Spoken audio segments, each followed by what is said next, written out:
اور آیت اللہ کی طرح محفوظ نہیں ہے. کچھ لوگوں نے عمل دخل بیچ میں کی.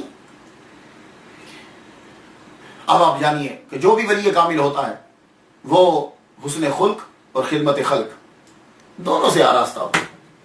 اگر اس میں عاجزی نہیں ہے ولی کاہے کا ہے, اور اگر وہ لوگوں کی خدمت نہیں کر رہا تو وہ ولی کس طرح ہے؟ جو جتنا اللہ کے قریب ہوتا ہے وہ اتنا بندوں کے لیے آسانی پیدا کرتا ہے. سب سے زیادہ قریب اللہ تعالیٰ کے محمد مصطفیٰ صلی اللہ علیہ وسلم ہے, اس لیے رحمت للعالمین ہے وہ, اور اللہ کے قریب ہے تو رحمت للعالمین. وہ بندوں کے لیے اتنی ہی آسانی پیدا کرے گا اور رحیم ہوگا ان کے لیے. آپ اتنا خیال رکھتے تھے بندوں کا حضرت ابو یزید بسطامی رحمۃ اللہ. یہ چیزیں میں آپ کو بتا رہا ہوں, اگر آپ نے دیکھنا ہے کہ یہ بندہ ولی کامل ہے تو یہ چیزیں اس کے اندر دیکھو. وہ لوگ دھوکے باز آج کل پیدا ہو چکے ہیں, یہ بات یاد رکھیے. تو اس لیے یہ چیزیں بتائی جاتی ہیں کہ یہ ہیں اولیاء کرام کی صفات, یہ ہیں صوفیاء کرام, یہ ہیں پیر.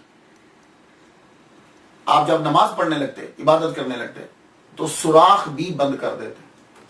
سنو, یہ لوگ تو لوگوں کے سامنے جا کر دکھا کے اپنی کرامتی اور اپنی خبریں بتاتے میں نے یہ کیا, میں نے یہ کیا. سوراخ تک بند کر دیتے, سوراخ بند کر دیتے. خادم نے پوچھا حضور دروازے اور باریوں کی تو سمجھ آتی ہے, سوراخ کیوں بند کرتے ہو؟ کہنے لگے جب میں ذکر کرنے لگوں اور ذکر میں جب وجد آئے, میں رونے لگوں تو میری آواز جو ہے وہ ہمسایوں تک نہ جائے, میری آواز باہر نہ جائے تاکہ سویا ہوا پریشان نہ ہو جائے. تو کیا ہم اولیاء کرام کی سیرت پر عمل کر رہے ہیں؟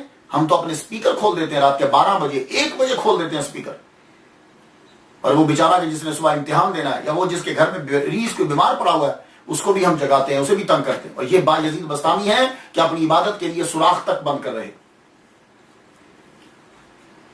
دوسروں کا جب خیال رکھا جاتا ہے تو اللہ تعالیٰ کرم فرماتا ہے اور اسے بھی ہدایت آتی ہے. نرمی جو ہے بڑی اچھی چیز ہوتی ہے.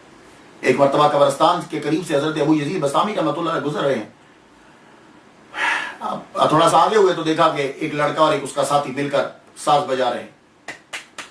ساز بجا, وہ جو آپ نے اس کو دیکھ کر کہا لا حول ولا قوت الا باللہ العلی العظیم.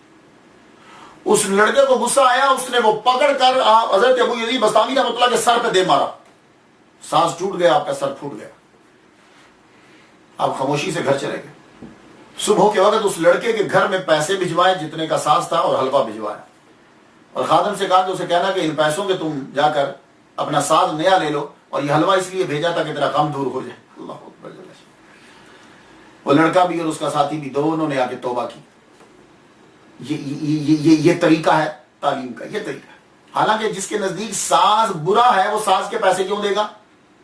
یہ نقطہ ذہن ہے نا, کہ ساز جب بجانا برا ہے تو ابو یزید بسطامی اب ساز لینے کے لیے پیسے کیوں دے رہے؟ نہیں, یہی تو بات ہے. انہیں معلوم تھا کہ اب یہ پیسے جائیں گے تو اب ساز نہیں آئے گا, وہ لڑکا خود آئے گا.